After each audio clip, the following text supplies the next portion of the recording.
لا تزغ قلوبنا بعد إذ هديتنا وهب لنا من لدنك رحمة إنك أنت الوهاب রব্বুল আলামিন আপনি আমাদেরকে হেদায়েত নসিব করার পরে গোমরাহ কইরেন না।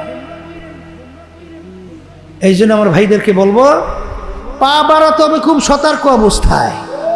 মন চাইলে যেদিকে ইচ্ছা সেদিকে চলা যাবে না।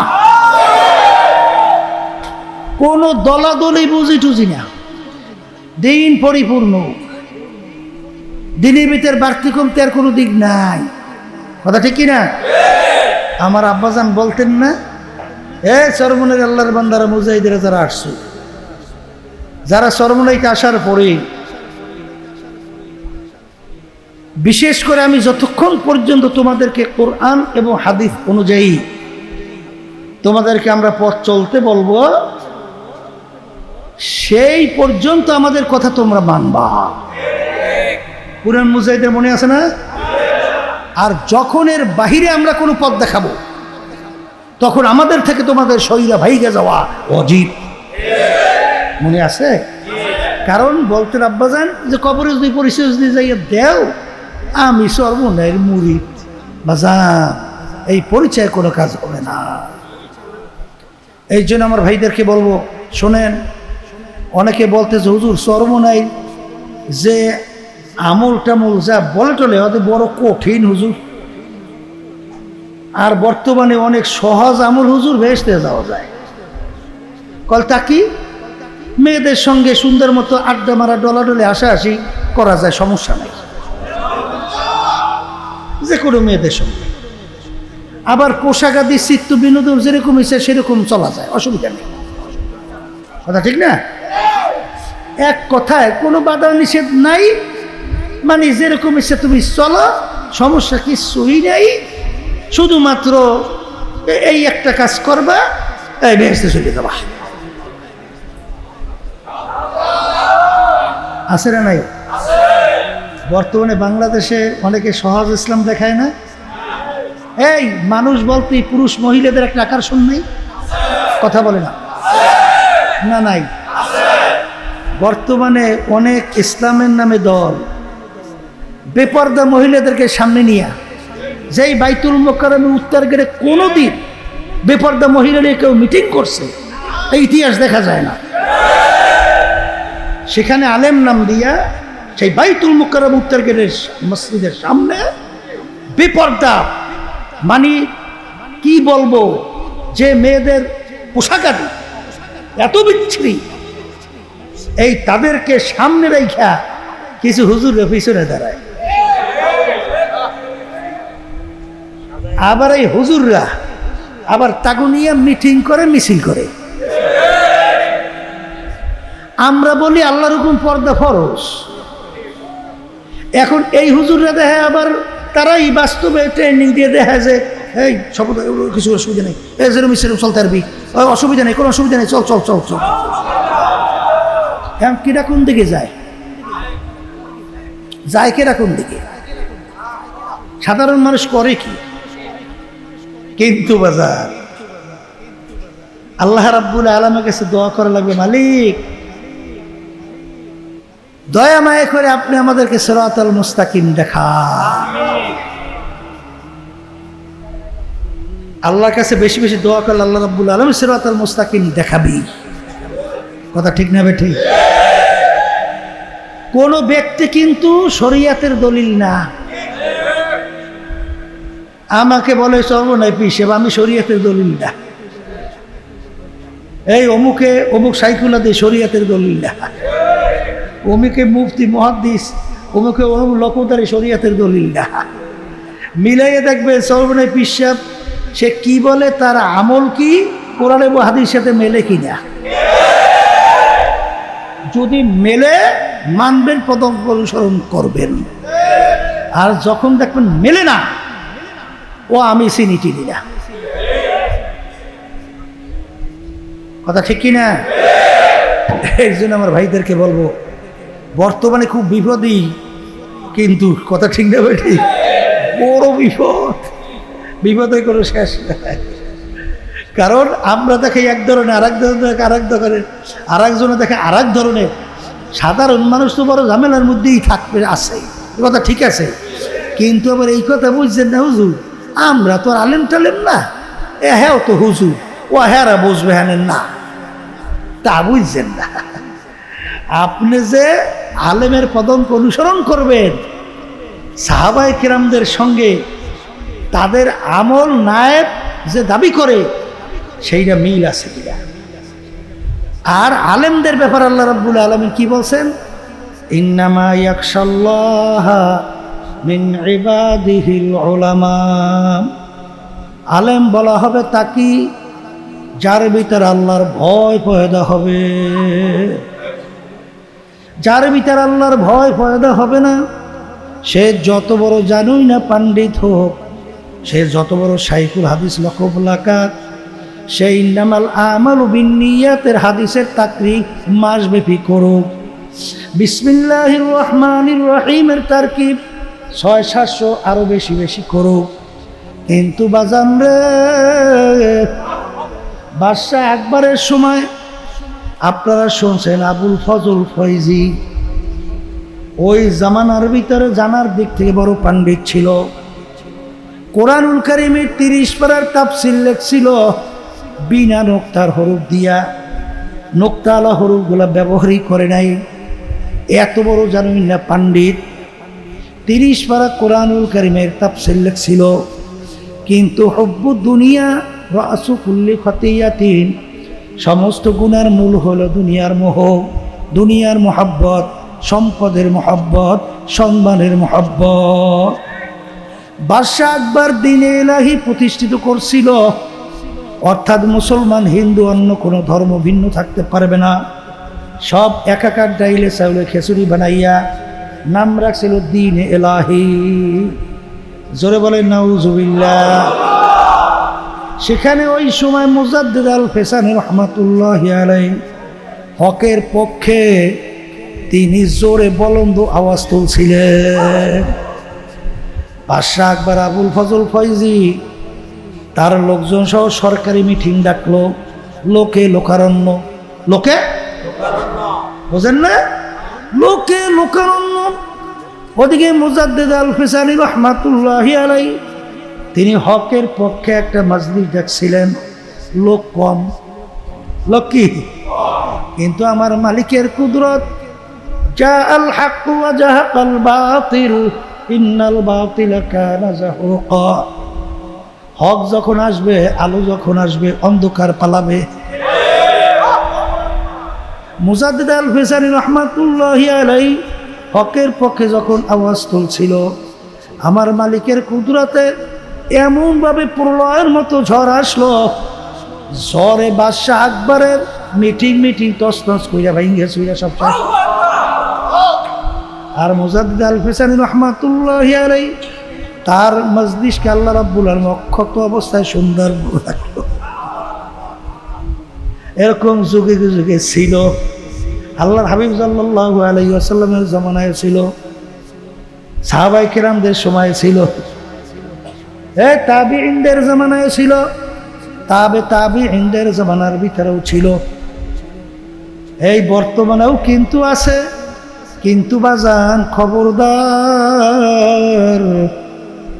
মন চাইলে যেদিকে ইচ্ছা সেদিকে পা বাড়ানো যাবে না। কি কথা ঠিক কিনা? এই মাইক চলতে আছিল, আবার মোড়ামুড়ি করে কিনা বইবি, চলতে আছিল আবার মোড়ামুড়ি করলে কিনা, কমলে কোনো আইল হয়, কোন জায়গায় সাউন্ড নাই? এই এখানে সাউন্ড দেন না, এদিকে এই পাশে সাউন্ড দিয়ে কি ব্যাপার, শব্দ শোনায় না? এই পাশের তুমি সাউন্ড আছো কোন দিকে? এই এদিকে ফিরে সাউন্ড দেন নাই? কি সাউন্ড এসো? পায় না কামিয়া, কি সাউন্ড এসো? তোমার বারবার মেয়া কইলাম যে এই হরেনগুলার শব্দ বাড়াই রেখো, এই পেশেন্টটা দাও নাই, ঘুরাইতে একটু বাস বাস, ঠিক আছে। তাহলে যেই কথা বলতে চাইছিলাম বাজান, আল্লাহ রাব্বুল আলামিন কিয়ামতের ময়দানে মানুষগুলোকে উঠাবে, দাড়ি পাল্লায় দিয়ে আমল নামা ওজন দেবে। যাদের নেকের পাল্লা ভারী, গুনার পাল্লা হালকা হবে, তাদের জন্য আল্লাহ রাব্বুল আলামিন এমন মেহমানখানা বানায় রাখছেন যে সেই মেহমানখানার ভিতরে শান্তি আর শান্তি। এমন সুন্দর বেহেশত আমার মালিক বানায় রাখছেন, যেই বেহেশতের ব্যাপার আল্লাহ রাসূল সাল্লাল্লাহু আলাইহি ওয়াসাল্লাম বলেন, এত সুন্দর কেউ কোনোদিন চোখে দেখে নাই, কানেও শোনে নাই, কল্পনাও হয় নাই, তার চেয়েও সুন্দর।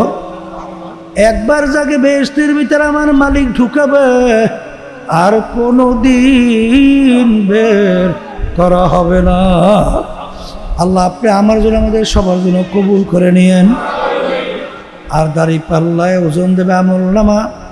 যাদের নেকের পাল্লা হালকা হবে, গুনার পাল্লা ভারী হবে, আমার মালিক তাদের জন্য এমন শাস্তির জায়গা বানায় রাখছে, যেই শাস্তির জায়গার নাম হলো জাহান্নাম। আল্লাহ আপনি আমাকে, আমাদের সবাইকে জাহান্নাম থেকে মুক্তি দান করেন। এ আল্লাহর বান্দারা, পর্দালের মা বোনেরা, জাহান্নাম কত বড় ভয়াবহ, কত বড় শাস্তির ভয়াবহ জায়গা। আল্লাহর হাবিব সাল্লাল্লাহু আলাইহি ওয়াসাল্লাম বলেন যে এত বড় ভয়াবহ শাস্তি কেউ কোনোদিন দেখে নাই, কেউ কোনোদিন কানেও শোনে নাই, কেউ কোনোদিন কল্পনাও করতে পারে নাই, তার চেয়েও ভয়াবহ। আল্লাহ আপনি আমাকে, আমাদের সবাইকে মাফ করে দিয়েন। এ কবরের যাত্রীরা, দলাদলি ছাড়ো, নেকের পাল্লা ভারী করো, ইমানকে নির্ভেজাল করো, তারপরে দুনিয়ার থেকে বিদায় নিয়ে কবরে রওনা করো। কারণ বাজার একবার যদি কেউ কবরে যাইয়া ঠইগা বসো, আর দ্বিতীয়বার দুনিয়াতে এসে আপিল কইরা জিতবার কিন্তু আর আশা নাই।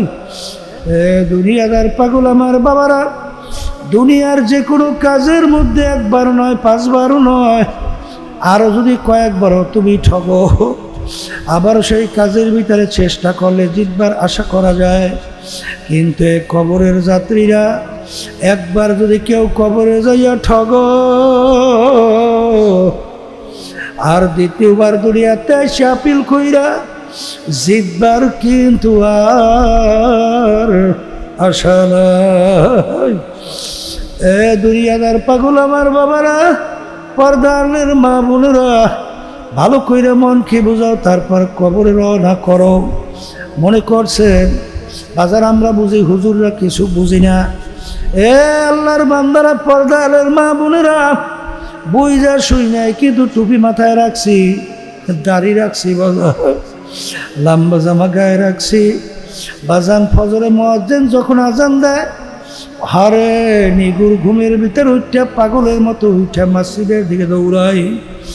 বাজান রমজান মাসে রোজা রাখি, আরে গরম অনেক সময় কলিজা শুকিয়ে যায়। বাজান মনে করছো কিছু বুঝি না।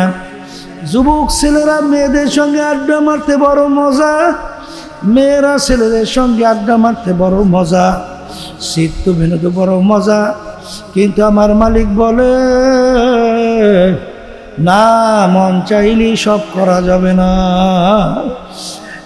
কবরের যাত্রীরা, নেকের পাল্লা ভারী না কইরা, খোদা না খাস্তা যদি মৌতের বিছানায় পাটখানা ভাসাও, আমার মালিক ডাক দিয়া বলবেন, ও ফেরেশতারা, বড় শখ কইরা বান্দা বান্দি বানাইছি, ওদের বাঁচার জন্য, ওদের চলার জন্য কত নেয়ামত আমি দান করছি।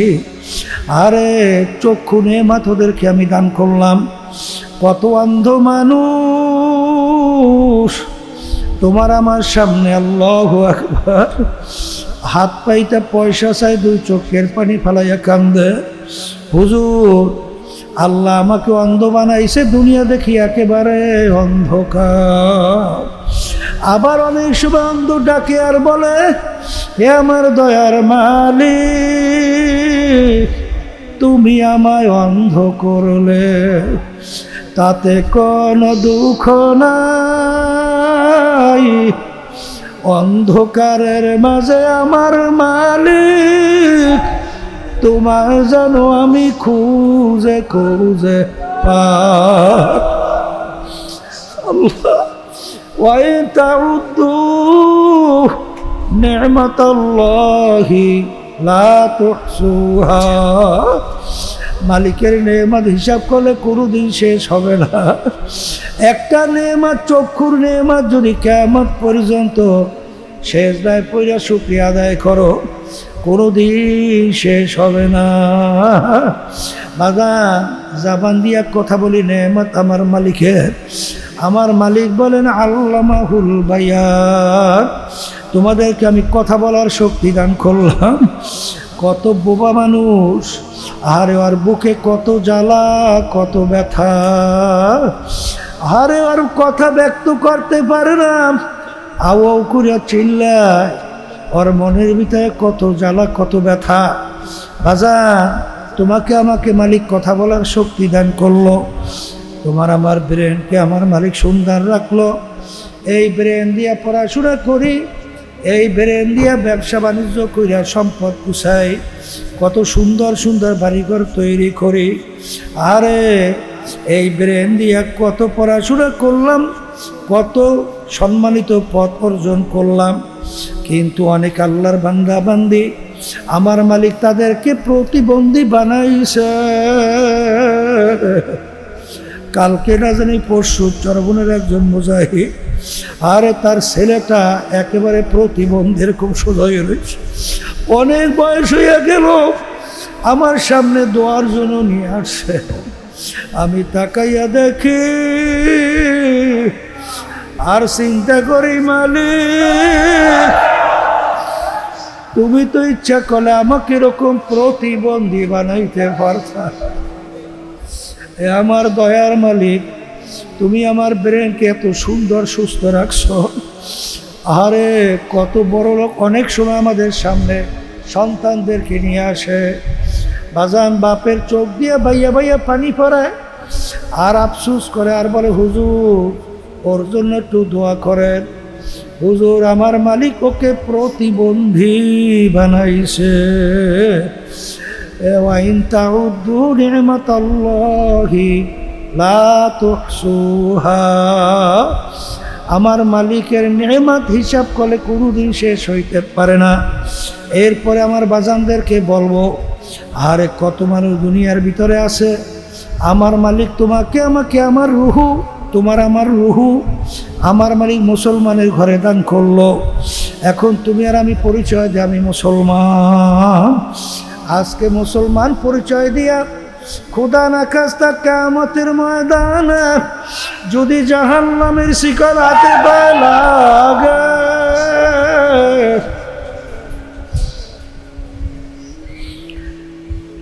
এর চেয়ে কপাল পোড়ার সারে জাহানে হইতে পারে না।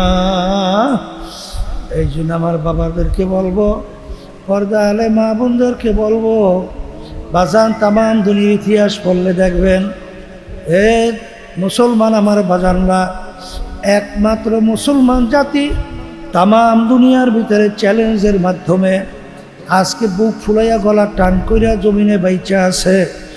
অন্য কোনো জাতি আজকে চ্যালেঞ্জের মাধ্যমে কেউ কিন্তু দুনিয়ার ভিতরে টিকতে পারে নাই। বাজান কোরআনুল কারীম এখনো আমাদের মাঝে আছে, কোরআনুল কারীমের ভিতরে এখনো চ্যালেঞ্জের আয়াত আছে না নাই? এ কবরের যাত্রীরা, কোরআনুল কারীমের ভিতরে কেউ ভুল বের করতে পারে নাই। যদি না পাইরাই থাকে বাজান, আল্লাহ রাব্বুল আলামিন আমাদের ব্যাপারে যে ফারিকুম ফিল জান্নাহ ওয়া ফারিকুম ফিস সাইর, আরে এই নেক আমল বদ আমলের উপরে ইমানের উপরে ভিত্তি কইরা আল্লাহ রাব্বুল আলামিন তোমাকে আমাকে চিরস্থায়ী শান্তির জায়গা দান করবেন। আর খোদা না কাজটা যদি গুনাহ নিয়া যদি খোদা না কাজটা মালিকের দরবারে হাজিরা দেয়, তোমার আমার জন্য এমন শাস্তির জায়গা বানায় রাখছেন যেই শাস্তির জায়গার নাম হলো জাহান্নাম। আসলে অনেকের চিন্তাও নাই, চেষ্টাও নাই, চোখেও পানি নাই। সাহাবায়ে কেরামদের ইতিহাস পড়লে দেখবেন, আল্লাহ হাবিব সাল্লাল্লাহু আলাইহি ওয়াসাল্লামের ইতিহাস পড়লে দেখবেন, আল্লাহ রসুল সাল্লাল্লাহু আলাইহি ওয়াসাল্লাম তার অল্প বয়সে তার দাড়ি মোবারক পাইকে গেছিল, পিঠ মোবারক গোজা হয়ে গেছিল। সাহাবায়ে কেরাম বলেন, আল্লাহর রসুল এত অল্প বয়সে আপনার দাড়ি মোবারক কেন পাকলো, পিঠ মোবারক কেন গোজা হইল? আল্লাহ রসুল সাল্লাল্লাহু আলাইহি ওয়াসাল্লাম বলেন, এ আমার সাহাবারা, আমি রসুল যা দেখি তোমরা তো দেখো না, আমি রসুল যা জানি তোমরা তো জানো না, আমি রসুল যা শুনি তোমরা তো শোনো না। কুরআনুল কারীমের মধ্যে আমার মালিক বেনমাজি যারা নাকি 5 ওয়াক্ত ঠিকমতো নামাজ পড়ে না, বেরোজগাররা যারা রমজান মাসে ঠিকমতো রোজা রাখে না, বেপর্দায় যাদের সঙ্গে দেখা দেওয়া যায় তাদের সঙ্গে পর্দা করে না, ধনী হয়েছে হজ যাকাত আদায় করে আল্লাহর হুকুম ফরজ আদায় করে না, আরে সুন্নাত তরিকায় চলে না, হারাম হালাল তমিজ পার্থক্য করে খায় না, চলে না, তাদের ব্যাপারে আমার মালিক যে আযাবের ঘোষণা দিছে, ওই 1 সেকেন্ডের আযাব সহ্য করার শক্তি দুনিয়ার কোনো মানুষের না। আমার উম্মত কিভাবে জাহান্নামের আগুনে জ্বলবে, এই চিন্তায় চিন্তায় আমি রসুলের দাড়ি পাইকা গেল, আমার পিঠ গুজা হয়ে গেল। আল্লাহ আল্লাহ আল্লাহ। আরে ওমর ফারুক রাদিয়াল্লাহু তাআলা আনহু অর্ধেক দুনিয়ার রাজত্ব করার পরেও ইতিহাস পড়লে দেখবেন আল্লাহর ভয়, আযাব গজবের মালিকের ভয়, জাহান্নামের ভয়, কানতে কানতে গালে দাগ পইরা গেছিল। লোকেরা বলে আমি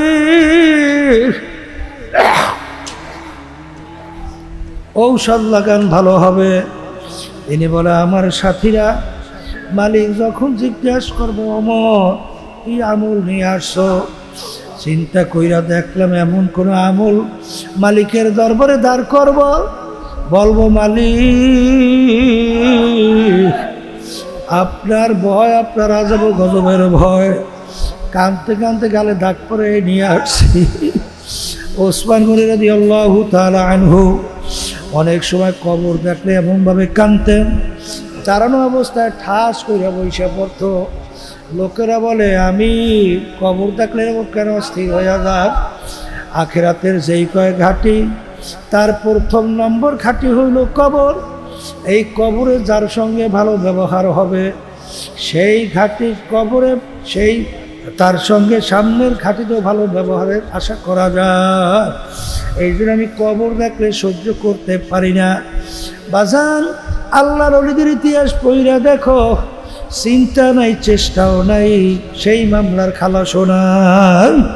বাজান বরফির আব্দুল কাদের জিলানী রাহমাতুল্লাহি আলাইহি ইতিহাস পড়লে দেখবেন আল্লাহর ঘরের সঙ্গে মাথা ধরে টাকা,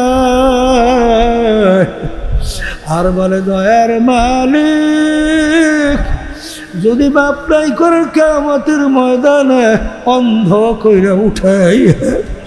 মানুষ বলে বড় পিসাব, মানুষ বলছে বড় পিসাব, মানুষ বলে বড় পিসাব। আরে জাহান্নামের শিকল যদি হাতে লাগে, এক তো আযাব, অন্যদিকে লজ্জা, এইটা আমি কেমনে সহ্য করব?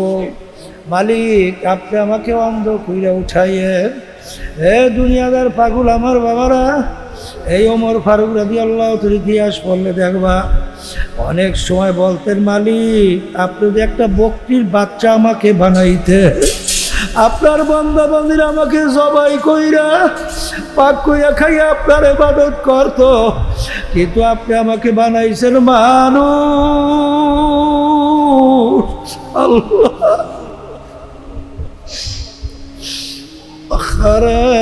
আল্লাহু আল্লাহ। আমাদের ইমামুল আজম আবু হানিফা রাহমাতুল্লাহ আলাইহি ইতিহাস পড়লে দেখবেন তাহাজ্জুদের নামাজে দাঁড় হইয়া আয়াত শরীফ তেলাওয়াত করে আমতাজুল ইয়াউমা আইয়ুহাল মুজরিমুন, যখন কিয়ামতের ময়দান আমার মালিক ঘোষণা করবে, এ নাফরমানের দলেরা, আজকে তোমরা আমার বান্দা বান্দীদের থেকে পৃথক হইয়া যাও। তার ভিতরে এমন ভয় আইসা গেল, বাজান থরথর করে কাঁপে, দুই চোখ দিয়া পানি বাইয়া বাইয়া পড়ে, আর বারবার ঘুরাইয়া তেলাওয়াত করে, ওয়ামতাজুল ইয়াওমা আইয়ুহাল মুজরিমুন। মালিক যখন ঘোষণা করবে নাফরমানের দলেরা, আরে মালিক তখন আমার কি উপায় হবে? এদের ব্যাপারেই তো আমার মালিক বলছেন, তাকশাইরু মিনহু জুলুদুল্লাযীনা ইয়াখশাউনা রাব্বাহুম সুম্মা তালিনু জুলুদুহুম ওয়া কুলুবুহুম ইলা যিকরিল্লাহ। আমার আল্লাহ বলেন, এক শ্রেণী এমন বান্দা বান্দি দুনিয়ার মধ্যে আছে, যাদের কাছে যখন আমার আযাব ও গজবের আলোচনা করা হয়, আমার আল্লাহু আকবার, তখন আমার আযাব ও গজবের ভয় তাদের শরীরের চামড়া থরথর করে কাঁপা ওঠে, তাদের কলবটা কাঁপা ওঠে। বাজান, কই গুনার পর গুনাহ কইরা যাইতেছি, কই জাহান্নামের আযাব গজবের কথা মনে কইরা, কই তোমার আমার তো একদিন একটু পশমও কাঁপলো না। কারণ কি? আসলে চিন্তাও নাই, চেষ্টাও নাই। আমার আব্বাজানের মুখে শুনছিলাম, দাদুর কথা বলছিলেন, আমার দাদু আরে চুলার পাশে বসে পাক করে। দাদাজান চুলার পাকের ঘরে ঢুকলো, ঢুইকে দেখে চুলার পাশে বসে দাদু কান্দে, দুই চোখ দিয়ে বাইয়া বাইয়া পানি ভরা। আখারে দাদা জিজ্ঞাসা করে, তুমি কেন কান্দ? দাদু বলতেছেন, আমি যখন লাকড়িগুলা চুলার ভিতরে ঢুকাইলাম, লাকড়ির মাথায় যখন আগুন লাইগা গেল, ওই আগুনের তেজে লাকড়ি গোড়া দিয়া কষগুলো রসগুলো পস পস পস পস করে বাইরে, এইটা দেখে আমার কবরের কথা মনে পড়িয়া গেল, আমার জাহান্নামের কথা মনে পড়িয়া গেল। প্রধান আকাশটা যদি আমার মালিক আমাকে মাফ না করে, আখারে যদি জাহান্নামের আগুন আমার সিনায় লাইগা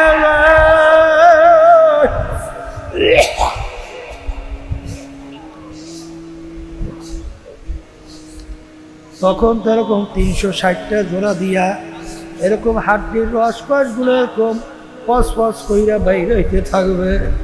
ওই জাহান্নামের ভিতরে আমি কেমনে জ্বলব? ওই অন্ধকার কবরে আমি কেমনে থাকবো? এই ক্ষেত্রে যে আমার আব্বাজান বলতেন, যেই মামলার তদবির নাই, ওই মামলারও কিন্তু খালাস নাই।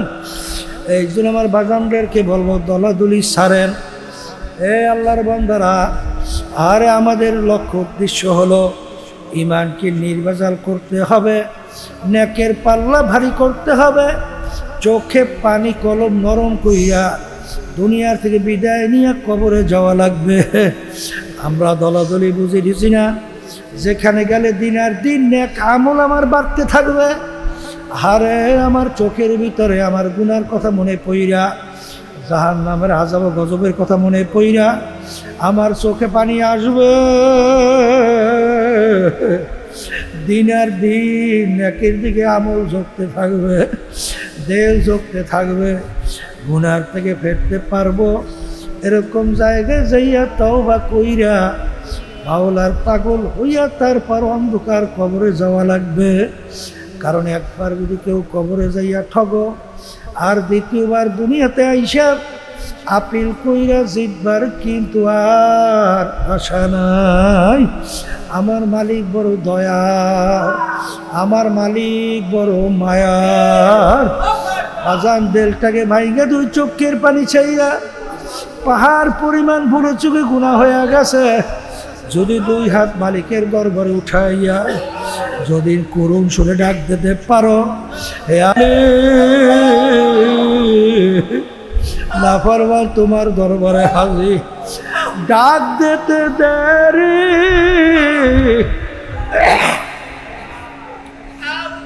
আমার মালিক তোমা আমার ডাকে সাড়া দিতে দেরি করবে না। আল্লাহ আল্লাহ ও মুসাফির বান্দগাঠুরে বহু দূরে ঠিকানা আজমি জানা কাল ভিজানা কবুর আখের ঠিকানা। আল্লাহুম্মা আমিন। হে ঘরের মেয়ে লোকেরা হাত উঠা,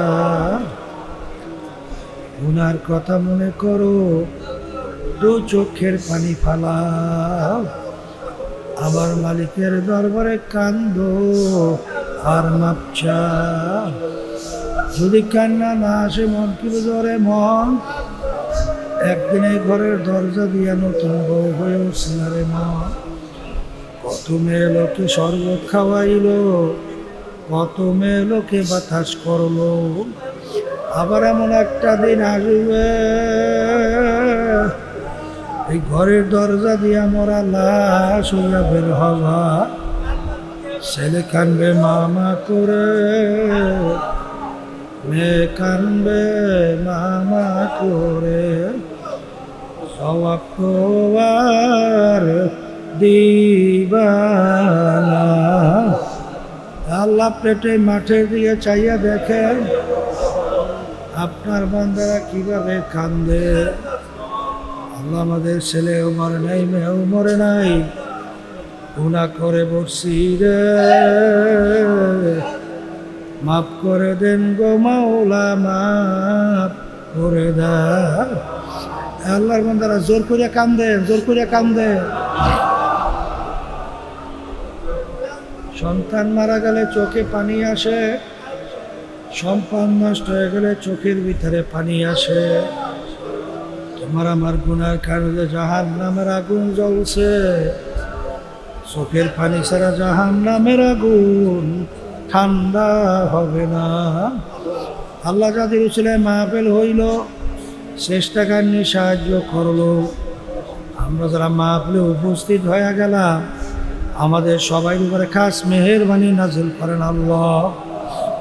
আমাদের আম্মা আব্বা আত্মীয় স্বজন যারা কবরে শুয়ে রয়েছে, সবার কবরকে বেহেশতের বাগান বানায়া দেন আল্লাহ। মাহফিলকে হেদায়েতের জরিয়া বানায়া দেন।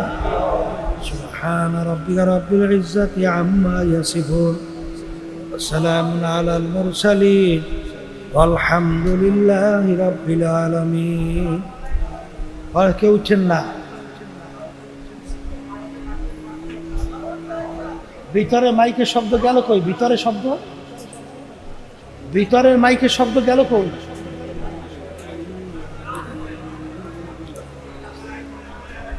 ভিতরে কোনো শব্দই দেয় না, কি যে হইছে।